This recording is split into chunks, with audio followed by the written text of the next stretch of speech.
Martin Luther King Jr. A detailed overview. Full name: Martin Luther King Jr. Born January 15, 1929, Atlanta, Georgia, USA. Died April 4, 1968, Memphis, Tennessee, USA. Cause of death: assassination by gunshot. Early life and background. Martin Luther King Jr. was born to Michael King Sr. and Alberta Williams King in Atlanta, Georgia. He was the second of 3 children. His family was deeply involved in the church. His father was a Baptist minister, and his mother was a former teacher and church organist. Family background: King's paternal grandfather, James Albert King, was a pastor who built Ebenezer Baptist Church in Atlanta, where Martin's father would later serve as the pastor. His maternal grandfather, William Holmes Borders, was also an influential Baptist preacher. Education: King was a precocious child, skipping 2 grades in high school. He attended Morehouse College, a historically black college in Atlanta, where he was deeply influenced by the teachings of Benjamin Mays, a theologian, educator, and civil rights advocate. King graduated in 1948 with a degree in sociology. Theology studies: King went on to study at the Crozer Theological Seminary in Pennsylvania, where he earned a Bachelor of Divinity degree. During his time there, he became involved in debates about theology and philosophy, particularly the works of Gandhi and Thoreau. He was influenced by Gandhi's philosophy of nonviolent resistance and the teachings of Henry David Thoreau on civil disobedience. Doctorate: After completing his studies at Crozer, King pursued a Ph.D. in systematic theology at Boston University.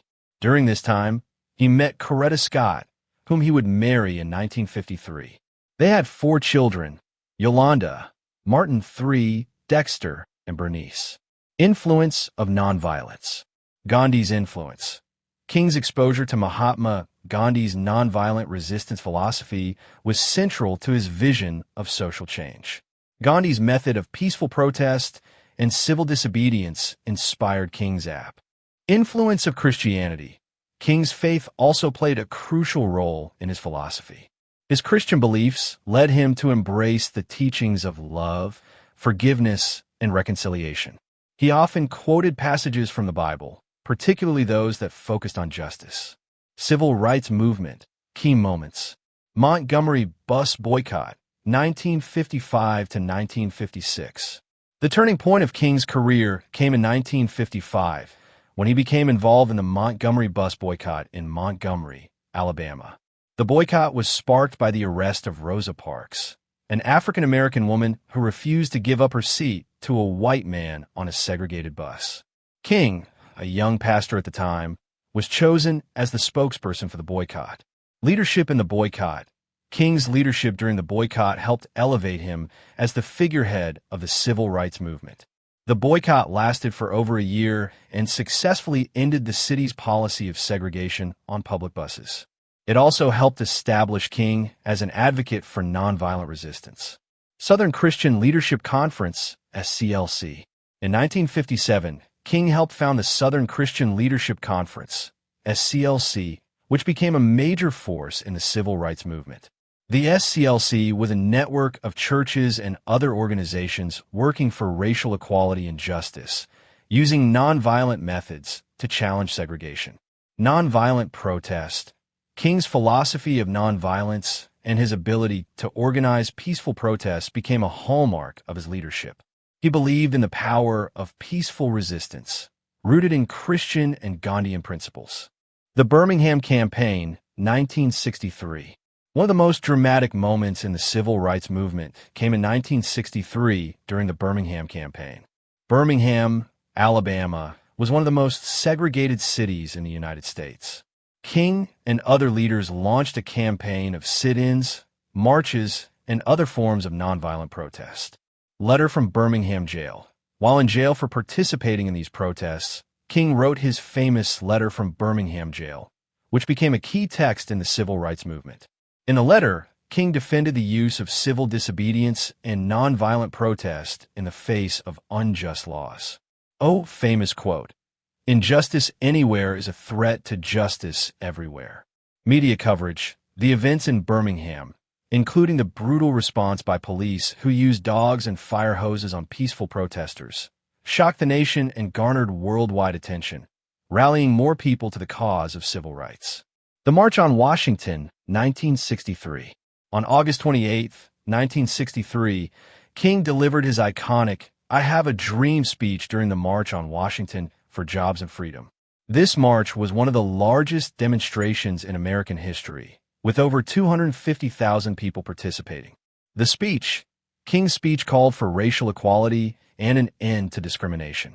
His vision of a future where people will not be judged by the color of their skin, but by the content of their character, became a rallying cry for the movement. Oh, famous quote, "I have a dream that one day this nation will rise up and live out the true meaning of its creed. We hold these truths to be self-evident, that all men are created equal." Selma to Montgomery marches, 1965. In 1965, King led the Selma to Montgomery marches to demand voting rights for African Americans. The marches were met with violent resistance from local authorities and law enforcement.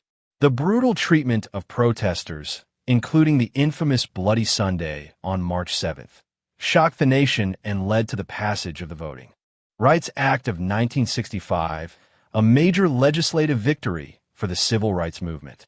Nobel Peace Prize and national recognition. Nobel Peace Prize, 1964 and 1964. King was awarded the Nobel Peace Prize for his efforts in promoting racial equality through nonviolence. He was the youngest person at the time to receive the prize at the age of 35. Symbol of peace and justice. By the mid-1960s, King had become a global symbol of peace, justice, and equality. He received numerous awards, honorary degrees, and recognition for his leadership in the civil rights movement. Challenges and shifting focus. In the later years of his life, King began to shift his focus beyond racial equality to address broader issues like poverty, economic inequality, and opposition to the Vietnam War. Poor People's Campaign. King launched the Poor People's Campaign in 1968, which sought to bring attention to economic inequality and the plight of poor people across racial lines.